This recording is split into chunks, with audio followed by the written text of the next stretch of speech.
Paz do Senhor para todos. Um dia muito bonito, um dia muito lindo. Irmãos, os que têm acompanhado os vídeos no nosso canal da igreja, né? Nós temos, além das pregações, nós temos trabalhado em cima da epístola de São Paulo aos Romanos. E de vez em quando eu vou preparando esse vídeo, eu sinto que a mensagem precisa ser ministrada na igreja antes de ser gravada. E hoje é um dia que isso vai acontecer, né? Nós estamos na mensagem número 72 de Romanos e o título da mensagem é Anunciar o Evangelho. Amém? Então eu convido todos a abrirem as suas Bíblias. Nós vamos ler algumas passagens. Vamos no profeta Isaías, capítulo 52. O profeta evangelístico, o profeta que recebeu mais revelações de Jesus, Isaías 52, verso 7. São belos nos montes os pés daqueles que anunciam boas novas, que proclamam a paz, que trazem boas notícias, que proclamam salvação, que dizem a Sião, o seu Deus reina. Nós estamos vendo o profeta falar de pés para falar de uma pessoa, né? Ele não está falando que o pé da pessoa é bonito, né? Ele está dizendo que aquela pessoa que está trazendo aquela mensagem de boas novas é bela, não em sentido físico, e sim não pela pessoa em si, mas pelas boas novas que ele está trazendo. Por aí Naum, capítulo 1. Então, Naum, capítulo 1, verso 15. Naum 1:15. Vejam sobre os montes os pés dos que anunciam boas notícias e proclamam a paz. Amém? Agora nós vamos no Romanos, capítulo 10, e o apóstolo Paulo vai usar essas duas palavras que os profetas ministraram para trazer uma verdade aqui importantíssima para nós. Romanos 10, a partir do verso 13, ele fala assim, ó. Romanos 10, 13. Porque todo aquele que invocar o nome do Senhor será salvo. Aí ele continua, como, pois, invocarão aquele em que não creram? E como crerão naquele de quem não ouviram falar? E como ouvirão se não houver quem pregue? Agora ele vai usar, para responder essas perguntas que ele está falando, cadê o pregador? Quem vai trazer essa mensagem? Ele vai usar, então, Naum e Isaías, como nós acabamos de ler. Né? Então, olha lá, verso 15, e como pregarão se não forem enviados? Como está escrito? Ó, escrito aonde? Em Isaías e Naum, né? Como são belos os pés dos que anunciam as boas novas. Amém? Aí, nós vamos então a Efésios capítulo 4, e os céus, mas a mensagem precisa continuar. Então, vamos ler. Efésios capítulo 4, verso 10. Ele fala assim, ó. Aquele que desceu, falando do Cristo, tá? Do Cristo ressurreto.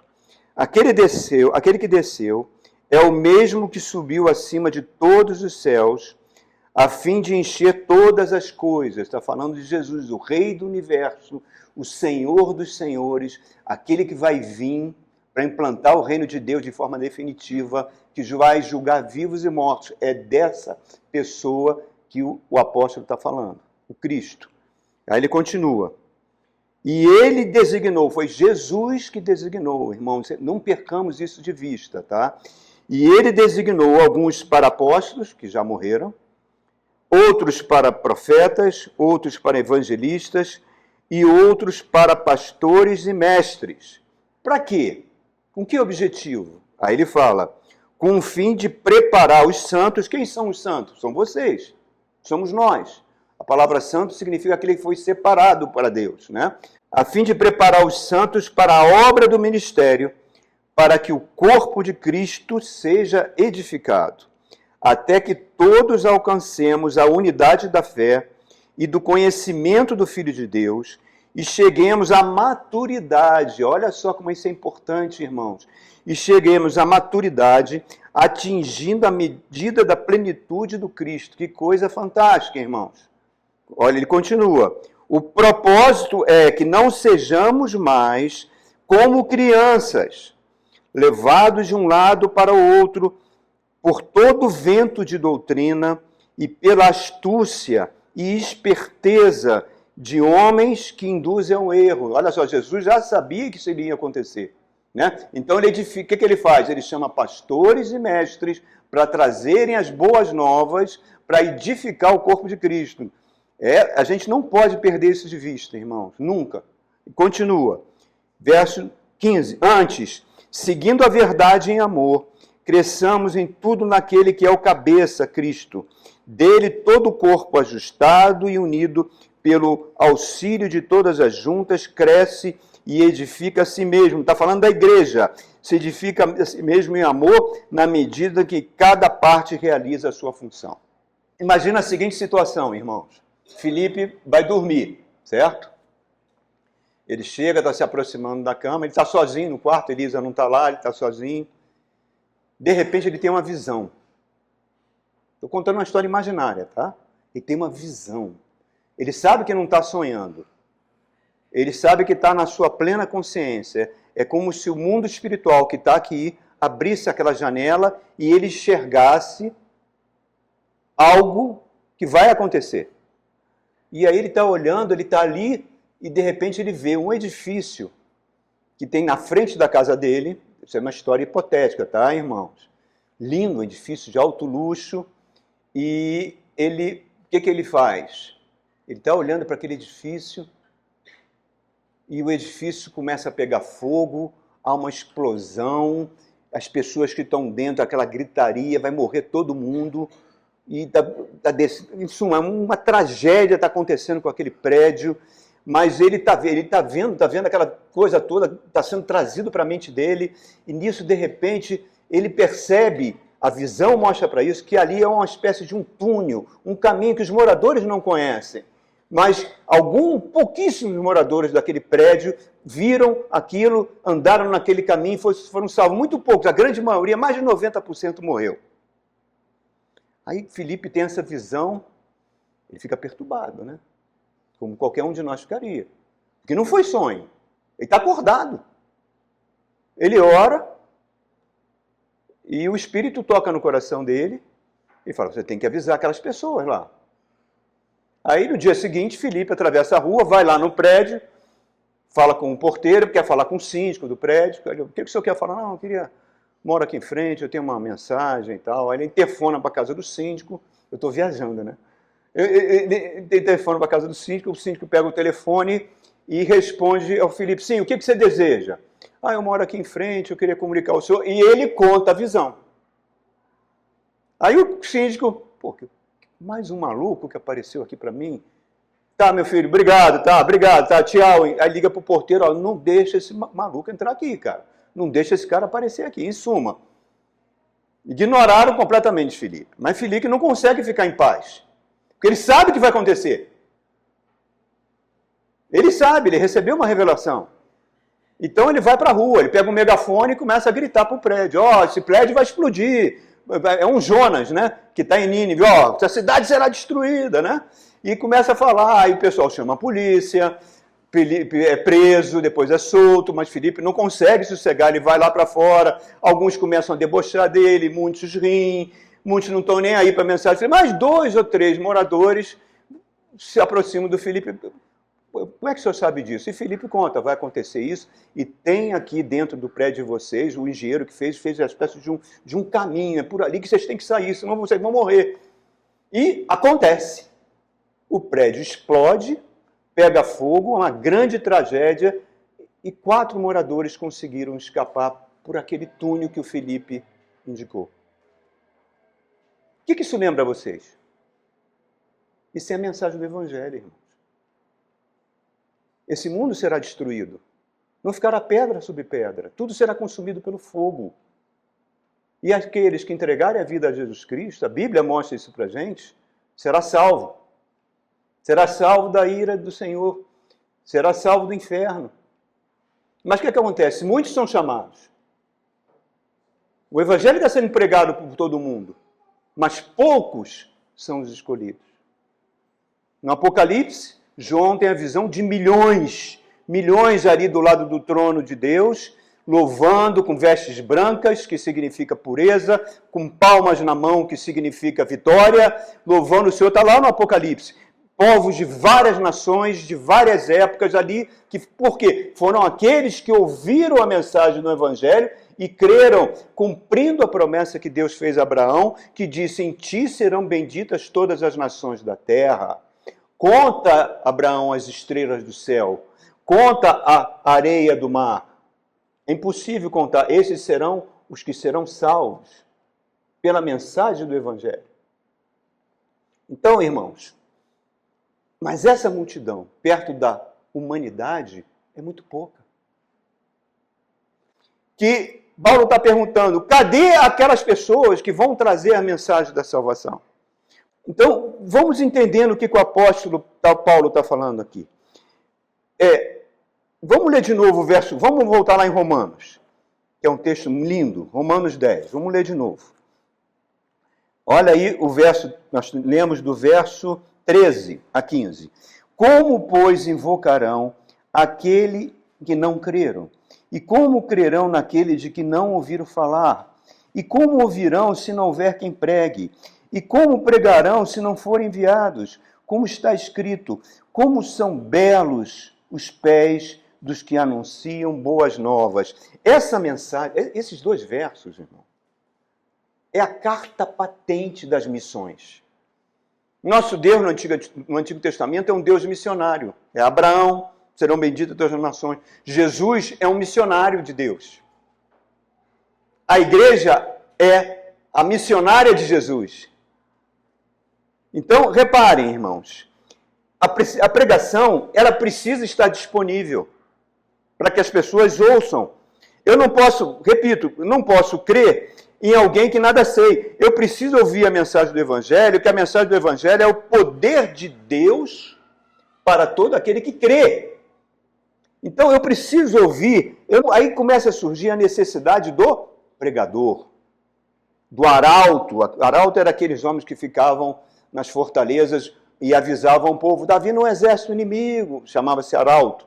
Eu preciso do arauto, do pregador do Evangelho. Da onde eles vêm? Como eles surgem? Nós lemos Efésios 4. É o próprio Senhor Jesus que envia o pregador, que capacita o pregador. Isaías está falando, Naum está falando, Romanos está falando da beleza da mensagem que o pregador traz. Quão formosos são os pés. É uma missão belíssima. É uma missão de trazer a mensagem da salvação. Certa feita, chegaram para Billy Graham enchia os estádios, multidões adoravam a pregação dele, onde ele ia, atraía multidões do Partido Republicano e o Partido Democrata, todos os dois partidos, convidaram Billy Graham para ser presidente dos Estados Unidos, na eleição, porque ele ganharia fácil. E o que Billy Graham fala? Vocês estão querendo me rebaixar? Não, mas é o país mais poderoso da Terra, você vai ser o homem mais poderoso, será o presidente daquele país. Vocês estão querendo me rebaixar? Eu sou ministro do Evangelho. Nada está acima disso. Então, olha que coisa fantástica. E Jesus, então, entrega essa missão à igreja. É a igreja que recebe essa missão. Os portais do inferno não prevalecerão contra a minha igreja. O Rei dos Reis, o Senhor dos Senhores, aquele que domina todo o universo, que tem as chaves da morte e do inferno na mão deles, ele falou, eu entrego essa missão à igreja, para que todos os homens tomem conhecimento. Por isso, é um dever da igreja investir em missões.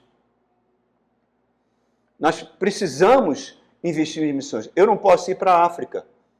O que eu faço? A gente arruma uma maneira de dar um apoio para quem pode ir à África levar a mensagem do Evangelho. O orçamento dessa igreja é extremamente curto. Tem meses que a gente passa em déficit. Mas, glória a Deus, estamos indo para o 15º ano. Mas a gente, desde o primeiro dia que a igreja começou, nós fomos na AMID, a Associação Missionária tem lá no Paranoá, procuramos a diretora da AMID e oferecemos para apoiar uma missão. E todo mês a gente apoia financeiramente essa missão. Esse ano, que é o ano que nós vamos completar 15 anos, nós assumimos uma segunda organização missionária, a Visão Mundial. A igreja está lá todo mês. Por quê? Porque isso é uma ordem de Jesus. Jesus ordenou que o evangelho fosse pregado. Ide, ele falou, ide por todos os lugares, por todas as nações, levando essa mensagem do evangelho. É uma ordem. E se nós somos cristãos, nós temos que obedecer essa ordem. Aquelas pessoas estão no céu, lá do lado do trono de Deus, porque outras foram lá falar de Jesus para elas. Então, reparem só, irmão, cabe à igreja cumprir isso. Atualmente, as pessoas têm cada vez menos paciência de ouvir uma mensagem do evangelho. Se a mensagem passa de 15, 20 minutos, já incomoda as pessoas, né? Mas tem lugares da África que o pessoal acorda de madrugada, anda quilômetros a pé em jejum para ouvir a mensagem de um pregador. Então, irmãos, 1 de Coríntios capítulo 1, o apóstolo Paulo fala, porque é a loucura da pregação. Para aqueles que são salvos é poder de Deus. Para aqueles que não querem ouvir, sobra a ira de Deus. Tão importante a pregação. A pregação não se trata de testemunho individual. Por exemplo, Deus, eu estava doente, Deus me curou. Eu estava pobre, Deus abriu porta de emprego. Eu fiz esse negócio, fui abençoado. Eu fiquei rico, era pobrezinho. Enfim, Deus pode fazer pela sua graça infinita, pelo seu amor, isso nas nossas vidas. E faz. Mas isso não é pregação. Isso é testemunho. O testemunho não pode substituir a pregação. Nada pode substituir a pregação. Nada, absolutamente nada. Por que existe a pregação, então? Porque a Bíblia pode ser mal compreendida. Gerar entendimentos completamente errados sobre o que está escrito nas Escrituras. A gente vê esses exemplos no Novo Testamento, né? Jesus morreu, ressuscita, e aí 2 discípulos estão indo para o caminho de Emaús, né? E Jesus se aproxima dos dois, está lá no Evangelho de São Lucas, e Jesus se aproxima, puxa uma conversa. E aí, está tudo bem? E os dois estavam muito tristes. Não está bem. Por quê? Não, só você que não sabe disso? Sobre Jesus, o profeta que a gente esperava que fosse ele, que fosse redimir a Israel, e agora ele morreu na cruz crucificado, acabou tudo. Aí Jesus começa a conversar com eles. Não, vocês são nécios.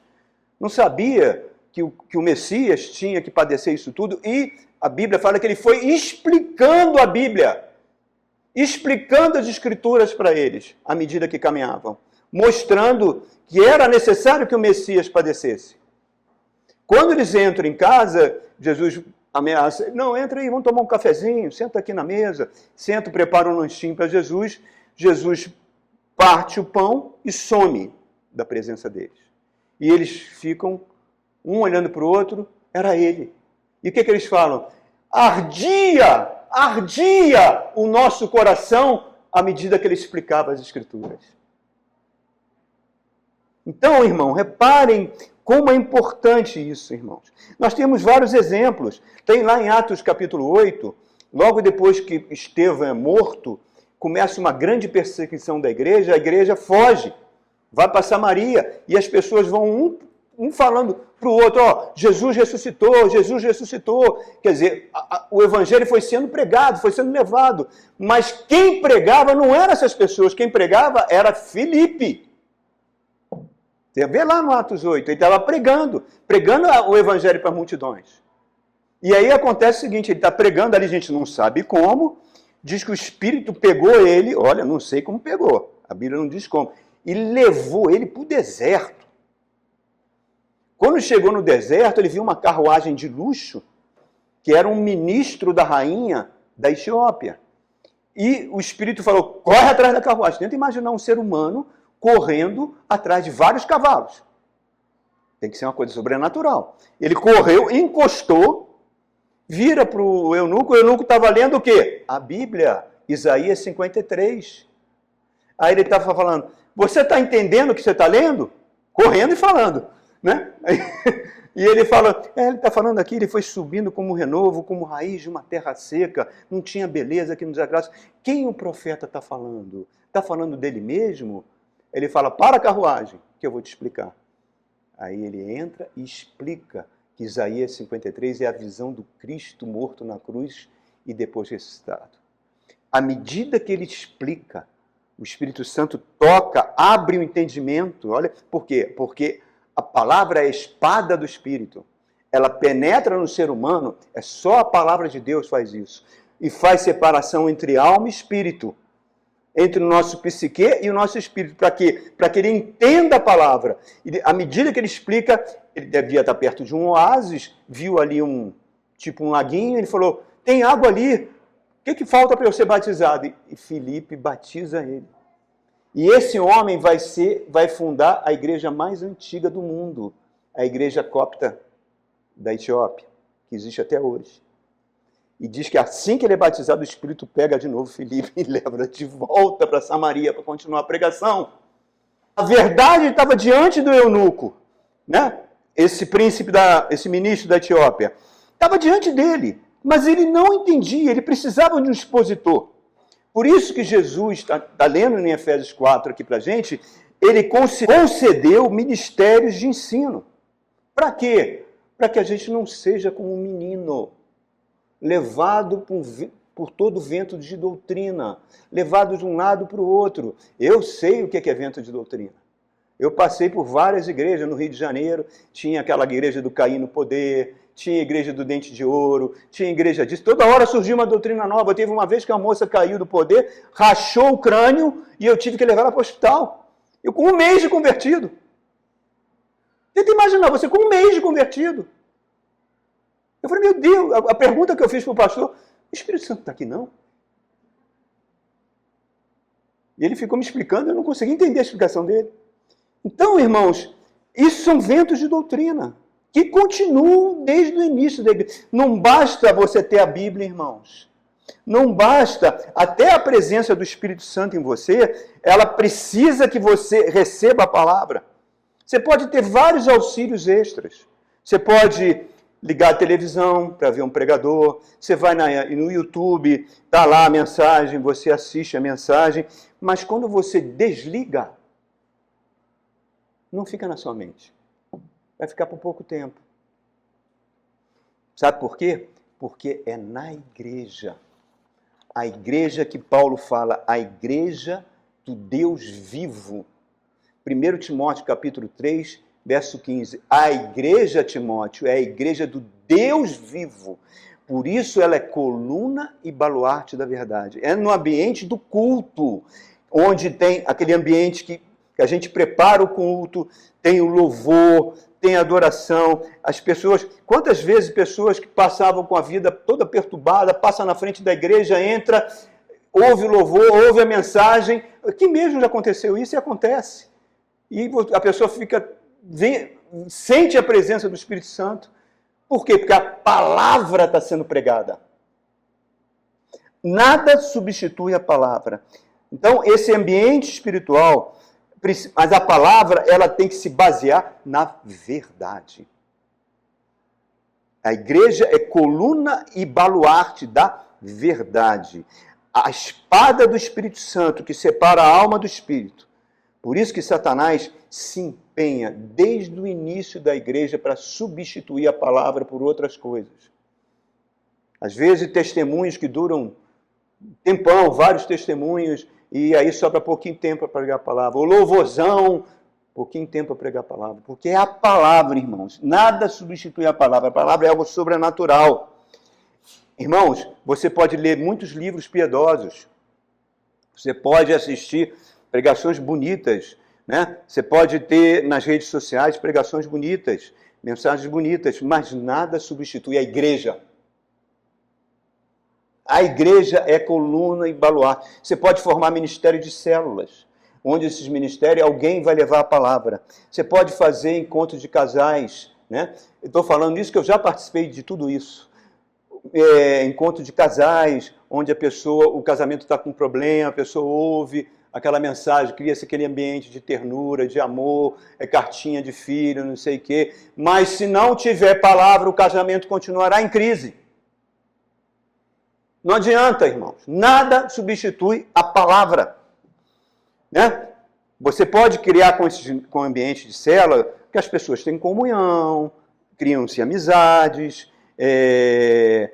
até pode levar uma palavra, mas não substitui a palavra pregada na igreja. E a Bíblia diz que os anjos entram dentro da igreja e anelam ouvir a mensagem que o pregador está trazendo. Você crê nisso, irmão? Você crê que tem anjos aqui? Coisa impressionante isso, irmão. É algo sobrenatural. Por isso que para a igreja fala, vocês são a nação santa, vocês são o povo escolhido de Deus, vocês são o novo Israel. É a igreja. Cristo formou a igreja. Cristo está edificando a igreja. Cristo levanta pessoas para edificar a igreja. Os ministérios todos, o ministério de louvor não é mais importante que o ministério da pregação da palavra, não é mais importante que cuidar de uma criança. Todos os ministérios colaboram para o crescimento de Cristo, mas a pregação da palavra é que traz o evangelho. O evangelho é o poder de Deus para todo aquele que crê. Então, irmãos, 1 de Pedro, capítulo 3, verso 15, fala que todos nós temos que estar pronto para responder, esclarecer, testemunhar a razão da nossa fé. Mas isso não é pregar. É testemunhar por que Cristo fez na minha vida. E que o Cristo pode fazer na sua vida. Né? É diferente de pregar. Lembra, ali em Atos, capítulo 8, a multidão falava de Jesus, mas era Filipe que pregava. Filipe era oral. E aí eu digo para você uma coisa muito importante, irmãos. Sem nenhuma vaidade.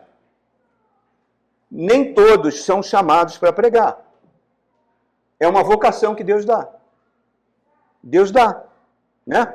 Se a gente força isso, a gente vai passar por muitos momentos difíceis, por muito sofrimento, muita frustração, vai trazer divisão na igreja. Tinha um professor, Sebastião, que falava, né? Ele é pastor, ele falava para a gente, para mim, para o pastor Rômulo, lá no curso de teologia, ele falava, se um neurótico sobe ao púlpito, vão se multiplicar 500 neuróticos dentro da igreja. João Batista. Reparem só a história de João Batista. O anjo chega para o pai e fala, ó, vai vir aquele que vai preparar o reino, a chegada do Messias. A voz daquele que clama no deserto. Você podia achar, pô, mas João Batista era filho do sacerdote Zacarias. Então, por ser filho, ele tinha autoridade para pregar. Não. João Batista não se autodesignou. Ele foi chamado por Deus. E esse chamamento, ele poderia ficar numa boa ali com Zacarias, né? Tanto é que ele era para ser o sumo sacerdote de Israel, porque era um descendente de Arão. O sumo sacerdote tinha que ser João Batista, mas ele foi lá para os essênios e depois ele ficou no deserto, porque os romanos botaram Anás e botaram Caifás, poder político que ordenou os sacerdotes que estavam ali. Mas mesmo assim, ele pregou o Cristo. Eis o Cordeiro de Deus que tira o pecado do mundo. Não foi ele que se autodesignou. Deus chamou ele desde o ventre, irmão. Então, vamos observando. Mateus 10, Jesus chama os discípulos, 2-2, e fala, eu os envio. É Jesus que enviou. Não foi os discípulos que se auto-enviaram. Nós vamos vendo isso em toda a Bíblia. Saulo, que era um maior perseguidor, que matou cristão. Imagina, uma pessoa que matou cristão, deu voto para matar e prender. Ele fala, eu fui chamado desde o ventre da minha mãe. Gálatas capítulo 1. Que coisa impressionante isso, irmão. Eu fui chamado. Ele resistiu, ele perseguiu a igreja, ele tentou acabar com a igreja, até que no caminho de Damasco, Jesus aparece para ele ressuscitado. Saulo, por que você está me perseguindo? E aquela visão transformou ele num apóstolo das gentes, o apóstolo dos gentios. E ele muda o nome dele. De Saul, que a gente chama de Saulo, ou Shaul, que foi o primeiro rei de Israel da tribo de Benjamim, ele muda para Paulo, que significa pequeno. Reparem, irmãos, como é que isso acontece? O pregador da palavra, ele sempre vai ser tratado individualmente por Deus. Ele sabe que tem isso dentro dele porque gera um incômodo nele. Ele não tem paz, ele gera um incômodo, às vezes ele não quer se envolver com isso, mas essa pressão vai aumentando. Ele, às vezes, quando ele consegue, às vezes ele procura um espaço numa igreja, ele vai dar aula para adolescentes, ele vai dar aula para adultos. Em suma, ele vai obedecendo esse chamado, porque senão ele não tem paz. Jeremias, quando ele chega para Deus e fala, você me seduziu. Ele fala, Senhor, tu me seduziste e eu fui seduzido. Maldito o homem que foi dar notícia a meu pai que eu tinha nascido. Que eu não queria ter nascido. Eu não queria ser o teu pregador. Porque ele sofreu. Sofreu por pregar a palavra. Fui seduzido. João Crisóstomo, a palavra Crisóstomo, ele foi um bispo da igreja por volta do ano 350, lá do Oriente. Crisóstomo significa boca de ouro, porque a palavra dele era tão preciosa, a pregação era tão preciosa que o povo chamava ele de boca de ouro. E perguntaram a ele, poxa, era teu sonho ser bispo? Ele falou, o meu sonho era nunca ser um bispo, nunca ser um pregador. Eu não queria isso, mas fui levado a isso. E à medida que a pessoa se disponibiliza a seguir esse chamado, o Espírito Santo vai disciplinando a pessoa. Né? A pessoa vai experimentando quedas, vai experimentando fracassos, frustrações, muitas vezes é abandonado, muitas vezes é incompreendido. Por quê? Porque tem um princípio espiritual aí. Ferirei o pastor e as ovelhas serão dispersas. Satanás sabe que o pregador está ali, coloca um alvo nele e ele vai fazer o possível para ferir aquela pessoa. Porque ele sabe que com isso ele consegue dispersar a igreja, consegue dividir a igreja e assim por diante. Outra coisa também é importante, a igreja reconhece o chamado de Deus, é a igreja. Então, vamos lá em Antioquia, Paulo e Barnabé, né, estão lá e a igreja os separa, o Espírito Santo os separa e a igreja os envia para a missão. Foi a igreja que fez isso. Por isso que a gente tem que desconfiar, irmãos, sempre de pregadores ambulantes, que cobram dinheiro para pregar a mensagem. Muitos até viraram deputados, né? Que cobram dinheiro da igreja para levar a mensagem. Desconfie se essas pessoas têm vínculo com a sua igreja, realmente. Vínculo significa dizimista. Veja se essas pessoas realmente têm. Porque quando o Timóteo está tão preocupado que Paulo está preso, Paulo vai morrer, ele começa a pensar na vida dele, ele é humano. Meu Deus, isso vai acontecer comigo. Aí, lá no 1 Timóteo, capítulo 4, Paulo fala, Timóteo, lembre do seu ministério, pela imposição de mãos que nós de igreja, colocamos sobre a sua cabeça para você exercer o seu ministério. Então, irmãos, olha como isso é importante. Outra coisa, o chamado para pregador, às vezes a gente não reconhece isso, mas isso acontece desde o ventre da mãe. Desde o ventre da mãe. Certa feita eu tinha uma irmã que eu conheci, ela me contou um testemunho impressionante. Ela disse que foi ao mercado fazer compras. E quando ela está fazendo compras no mercado, né, ela comprando tudo e tal, ela entrou para estacionar, ela olhou ali no estacionamento, no canto, embaixo de uma árvore, uma família pobre, né? Uma senhora com os filhos pequenos, com roupa rasgada, pobres, né? Bem pobres. Ela estava com aquela pressa, ela tinha um compromisso, fez as compras e foi para casa. Quando ela está entrando na garagem, ela falou, pastor, eu não sei o que aconteceu, mas foi tão forte, tão forte. Volta, vai no mercado e compra vários itens de higiene, de alimentação e entregue para aquela família que você viu ali na entrada. Ela diz que parou o carro, ela diz que foi uma voz tão nítida, ela não pensou duas vezes, ela voltou, chegou atrasada no compromisso, comprou tudo e se dirigiu lá para a família. Quando ela chegou, entregou para a mãe aquilo tudo, a mãe agradeceu e tudo. O Espírito Santo fez ela olhar para um garotinho, pé sujinho, descalço, roupa rasgada, e falou para ela: esse será o pregador do Evangelho que eu vou levantar. Ela diz que teve uma crise de choro, não conseguiu se controlar. Um menino ali de 5 anos. Eu separei ele desde o ventre para pregar a minha palavra. Então, irmãos, olha como isso é importante. Paulo, apesar de ser um ex-perseguidor, ele reconhece que seu chamado foi lá no ventre. Por isso que é extremamente demoníaco, irmãos, você usar critérios humanos para ordenar uma pessoa a ser pastor, pregador. Porque você tem pastores que são administradores, né? Importantíssimos, que cuidam da administração, da renda da igreja. Você tem pessoas, pastores, que comandam os louvores. Mas a pregação, o responsável pela pregação, é muito demoníaco você usar critérios humanos, irmão. Certa vez eu estava em Israel, onde eu fui ordenado, e na mesa com um dos 12, entre aspas, apóstolos daquela igreja da Terra Nova lá em Manaus, que trabalha com células. E eu perguntei para ele, eu ficava sem jeito de chamar ele de apóstolo, eu chamava ele de pastor. Pastor, qual o critério para vocês ordenarem um pastor na sua igreja? Olha, a nossa igreja é em células. Se aquela célula arrecada muito dízimo, o líder da célula é ordenado pastor. Esse critério não tem nada a ver, irmãos.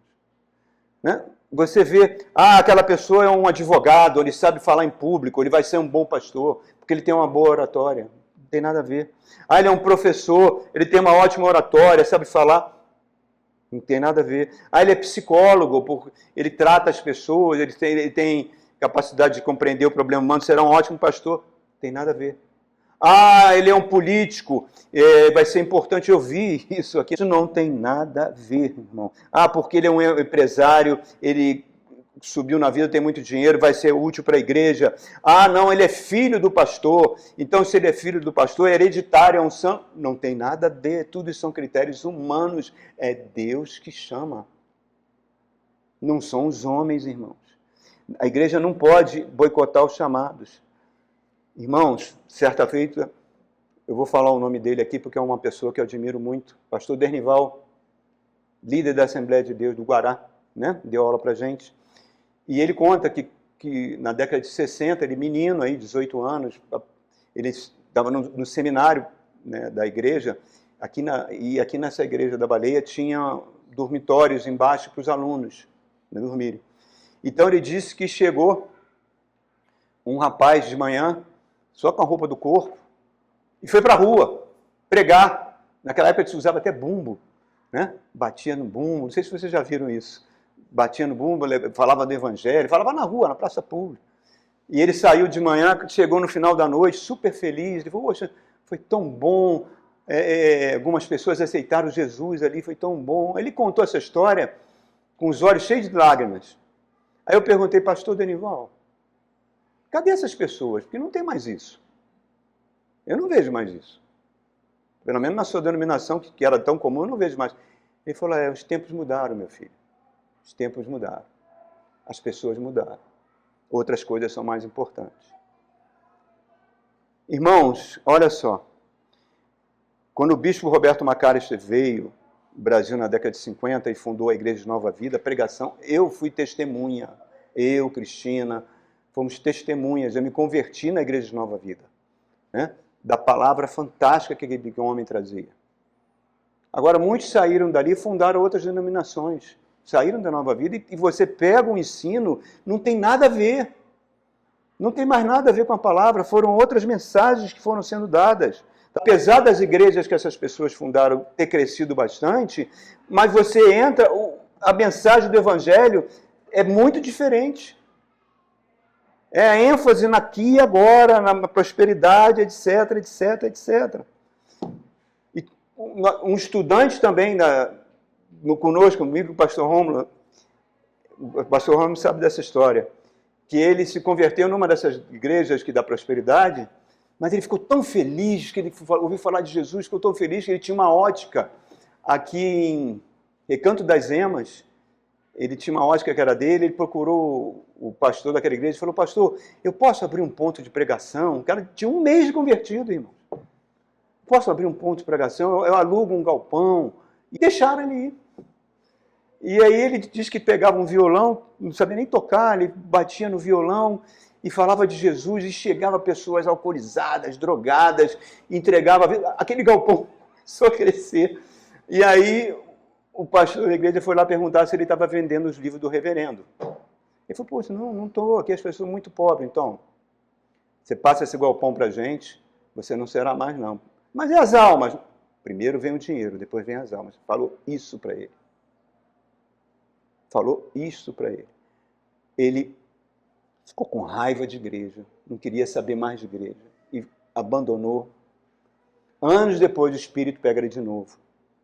E ele estava fazendo curso de teologia com a gente. Eu espero que ele continue com a sua vocação de pregador. E o ponto que a gente precisa entender é que a igreja não é de homem nenhum, irmãos. A igreja pertence ao Senhor Jesus, somente ao Senhor Jesus. E se alguém ataca a igreja para destruir a igreja, o Senhor Jesus intervém. Se você ler as 7 cartas que estão lá no Apocalipse, para as 7 igrejas da Ásia Menor, você vê a ação de Roma tentando destruir a igreja, e Jesus falou, eu vou dar um jeito nessas pessoas que estão atacando a igreja. A igreja é dele. A igreja não é de ninguém. Ele fecha, ele abre a igreja. Por isso, que em 1 Timóteo, ele fala, honre, a igreja deve honrar os que pregam, os que ensinam. Deve checar as qualidades dos que estão sendo ordenados. Ali você abrir lá em Timóteo, em Tito, está os requisitos todos lá. Serem bons chefes de família, não ser dado ao vinho, não serem pessoas fiéis. Mas precisa de um requisito, qual é? A competência para falar a mensagem. Precisa ter. Por quê? Por que, pastor, isso é importante? Porque o evangelho é a atividade mais importante debaixo do sol. A pregação do evangelho é a coisa mais importante debaixo desse sol. Então tem que ser uma coisa séria. A igreja tem que levar isso a sério. Ninguém pode se enviar. Nós vivemos tempos, lá em Juízes, diz que o povo se desviou tanto da lei do Senhor, Juízes 21, que cada um fazia o que quer.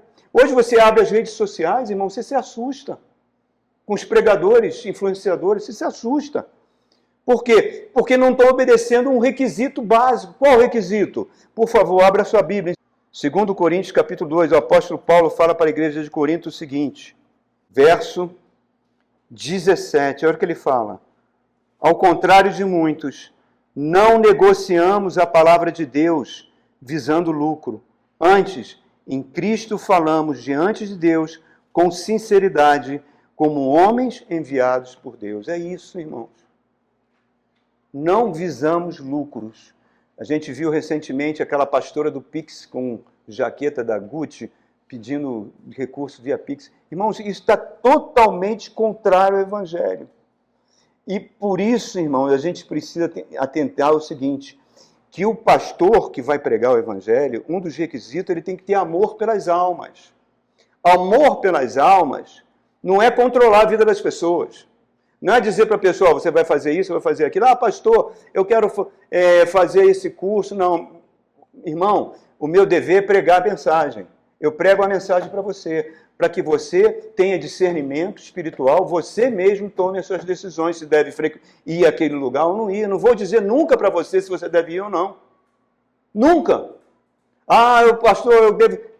Nós encontramos um bispo lá em Salvador, ele chegou, irmão, estou tão esgotado, porque as pessoas me ligam querendo saber que cor de carro devo comprar, que marca de carro. Às vezes me ligam 2 horas da manhã, ligam para mim e falam, bispo, minha esposa está resfriada, só não pode pegar o seu carro, levar a gente no hospital.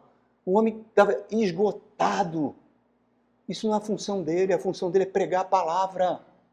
A palavra é autossuficiente. Com amor, com dedicação, orientar, aconselhar. E é essa a missão. É essa a missão do pregador. A igreja precisa orar pelos seus pastores. Porque eles são alvos, irmãos. Satanás coloca um alvo nas costas dele. Ó. Quando a pessoa, por isso que eu falo às vezes com o pastor Rom confirmou isso também. Eu dou aula na UNB, às vezes 5, 6 horas seguidas falando, tranquilo. 1 hora aqui, eu caio de cama à tarde, eu não consigo ficar a pé. Por causa do peso espiritual que é. O peso da mensagem. E muitas vezes Satanás ataca a vida das pessoas, ataca a família do pastor, ataca os filhos, ataca o emprego, ataca... Lembre-se, irmãos, pastores são seres humanos iguais a vocês. Não são melhores que vocês. Têm as mesmas falhas de caráter que vocês têm. Se não houver a proteção da igreja orando, cuidando, eles vão virar alvo preferencial, sempre vão virar. Olha um exemplo, por exemplo, de Jimmy Swaggart. Olha quantas pessoas se converteram com o ministério dele, as pessoas adoravam a pregação dele. Ah, que ele caiu, se envolveu com prostitutas, que... Tudo bem, não estou aqui para julgar ele. Eu julgo o estrago que foi feito. Milhares de pessoas não mais querem saber de igreja por causa disso. Olha o estrago. Satanás saiu vencedor nisso. Neil Barreto, nossa, eu amava as pregações dele, acordava de manhã ouvindo. Que saudade que eu tenho das pregações dele. E as pessoas se desviaram do evangelho por causa que acontecia algo na vida dele. Então, é fundamental, irmãos, que a gente entenda isso. Agora, eu pergunto, o que deve ser pregado? Como são formosos os pés daqueles que anunciam as boas novas? Naum falou isso debaixo do cativeiro da Babilônia. Mas todas as duas mensagens, tanto de Isaías quanto a de Naum, prefiguravam a vinda de Jesus Cristo. Então, o pregador é aquele que sobe aos montes, é uma linguagem figurada que a Bíblia, é uma linguagem poética. Né? Formosos os pés daquele que levam as boas novas. Paulo, ele tem que repetir, ele tem que pregar a mesma mensagem sempre. Ele chega para Timóteo, te conjuro, olha que palavra forte, insisto, pega a palavra, repreende, exorta com toda a doutrina e com todo o amor. Porque haverá um tempo que as pessoas não suportarão ouvir a sã doutrina, se cercarão de mestres como quem tem coceira nos ouvidos. Tu, porém, seja sóbrio em todas as coisas, seja um exemplo para a tua igreja. Que coisa incrível, irmãos, que responsabilidade tremenda. A gente vê Paulo no Atos 17, ele chega e começa a pregar nas ruas de Atenas.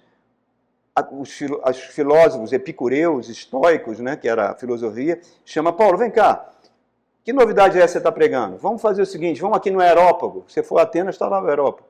Ele foi, a cidade toda se reuniu e Paulo começou a pregar, olha, eu sei que vocês são muito religiosos, eu vejo os deuses que vocês levantaram, mas eu vi ali um altar a um Deus desconhecido, é sobre esse Deus que eu vou falar agora. Esse Deus estabeleceu um tempo onde o seu Filho, no qual ele ressuscitou dentre os mortos, irá julgar todos vivos e mortos. Para, Paulo! Chega, que negócio é esse? Ressuscitou dos mortos? Que negócio é esse de julgamento, de final? Não, vai embora, Paulo. Espera a tua outra oportunidade. Ele pregou. É essa a mensagem. A mensagem não é pregar prosperidade, a mensagem não é pregar psicologia, a mensagem não é pregar filosofia, ou falar para os irmãos, olha, você tem que fazer isso ou fazer aquilo. A mensagem não é, porque eu nem ouvi essa semana de um rapaz que me contou que a igreja dele foi usada, o púlpito foi usado para pedir votos, os políticos iam na igreja para pedir votos.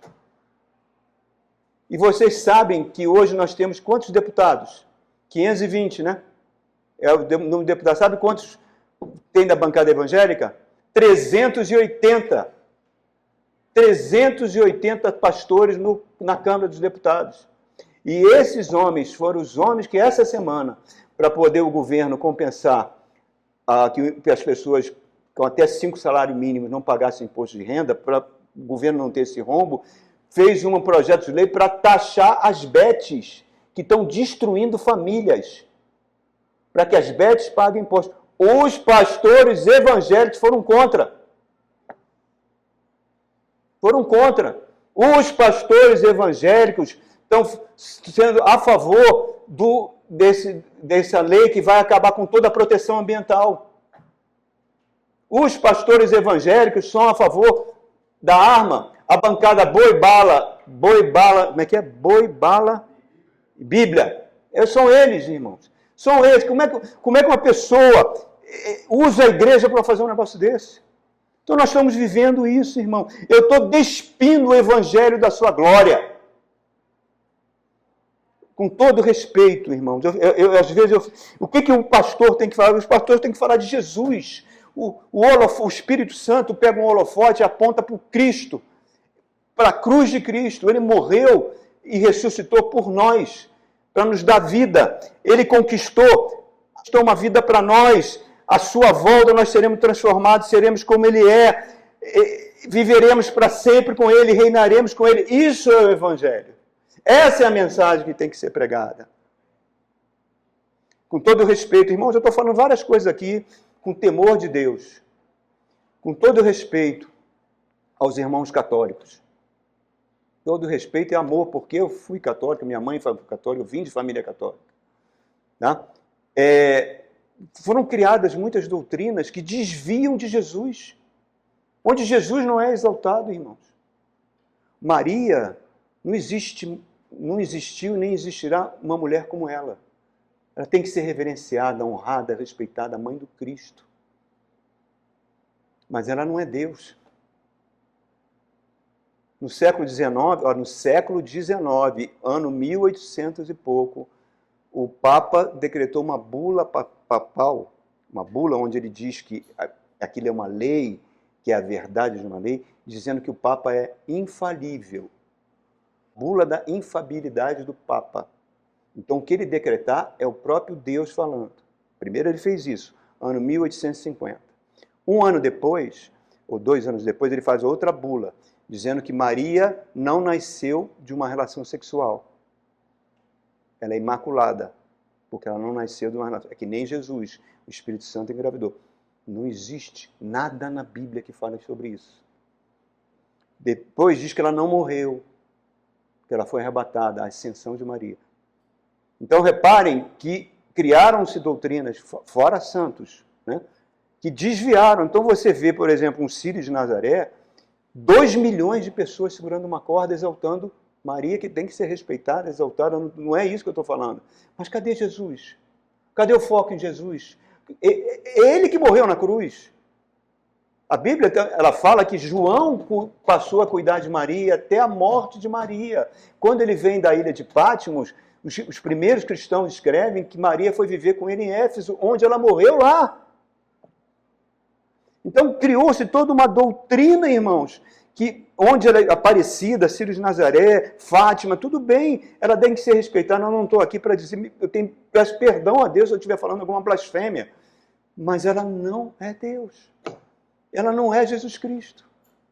É Jesus Cristo que tem que ser exaltado. É Jesus Cristo que precisa ser exaltado. Por quê? Porque é o Evangelho. Jesus é o próprio Evangelho, é o poder de Deus para todo aquele que crê. O Evangelho, o simples entende. O Evangelho, o doutor entende.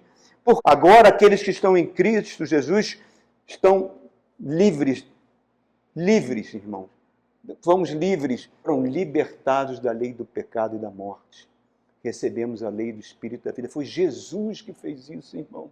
Só Ele tem que ser honrado, só Ele tem que ser glorificado. Se eu for abrir uma igreja, essa igreja está ali para honrar ao Cristo, somente ao Cristo, porque o Evangelho é a misericórdia de Deus. Nós vivemos num mundo hostil, onde o mundo, a carne e o diabo estão dominando as pessoas. Mas o Evangelho permitiu que o Espírito Santo viesse habitar dentro de mim, dentro de você, e fazer a obra da salvação. Nós estamos sendo transformados de glória em glória, somos novas criaturas. Para quê? Para tudo isso, graças ao ministério da pregação da palavra. Alguém pregou para você e você creu. E quando você creu, o Espírito Santo veio fazer morada em você e está transformando você em uma nova criatura. E eu termino, irmãos, ler um capítulo todinho, da princesa das epístolas. Qual é? A carta aos Efésios. Paulo escreveu na prisão de Roma. essa carta, junto com a carta de Filipenses e junto com a carta de Colossenses.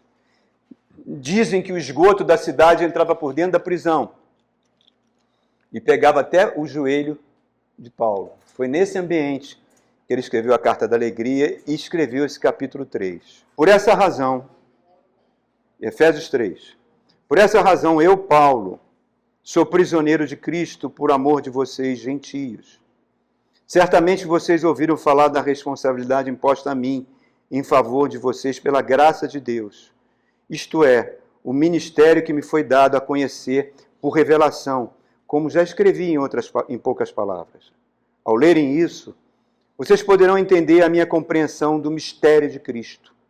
Esse mistério não foi dado a conhecer aos homens em outras gerações, mas agora ele foi revelado pelo Espírito aos santos, apóstolos e profetas de Deus, significando que, mediante o Evangelho, os gentios, quer dizer, nós, somos co-herdeiros com Israel, membros do mesmo corpo e co-participantes da promessa em Cristo Jesus. Deste Evangelho me tornei ministro, pelo dom da graça de Deus, a mim concedida pela operação do seu poder. Ele continua, embora eu seja o menor dos menores de todos os santos, uma coisa incrível. O apóstolo Paulo falando isso. Foi-me concedida essa graça de anunciar aos gentios as insondáveis riquezas de Cristo e esclarecer a todos a administração desse mistério que durante as épocas passadas foi mantido oculto em Deus, que criou todas as coisas. A intenção dessa graça era que agora, mediante a igreja, a multiforme sabedoria de Deus se tornasse conhecida dos poderes e autoridades nas regiões celestiais, de acordo com o seu eterno plano que ele realizou em Cristo Jesus. É em Cristo, é somente Ele. Não é nenhum santo, não é Maria, não é ninguém, é só Jesus. Nosso Senhor, por intermédio de quem temos livre acesso. Deus, em confiança pela fé nele. Portanto, eu peço, não desanimem por causa das minhas tribulações em seu favor, pois elas são uma glória para vocês. Por essa razão, olha que coisa linda, irmãos. Por essa razão, eu me ajoelho diante do Pai, do qual recebe o nome toda a família nos céus e na terra.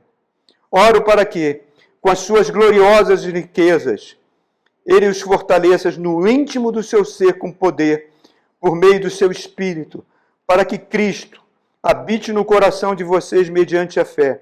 E oro para que, estando vocês arraigados e alicerçados em amor, vocês possam, juntamente com todos os santos, compreender a largura, o comprimento, a altura e a profundidade, e conhecer o amor de Cristo, que excede todo conhecimento, para que vocês sejam cheios de toda a plenitude de Deus, aquele que é capaz de fazer infinitamente mais do que tudo que pedimos ou pensamos, de acordo com o seu poder que atua em nós. A Ele seja a glória na igreja, em Cristo Jesus, por todas as gerações, para todo o sempre.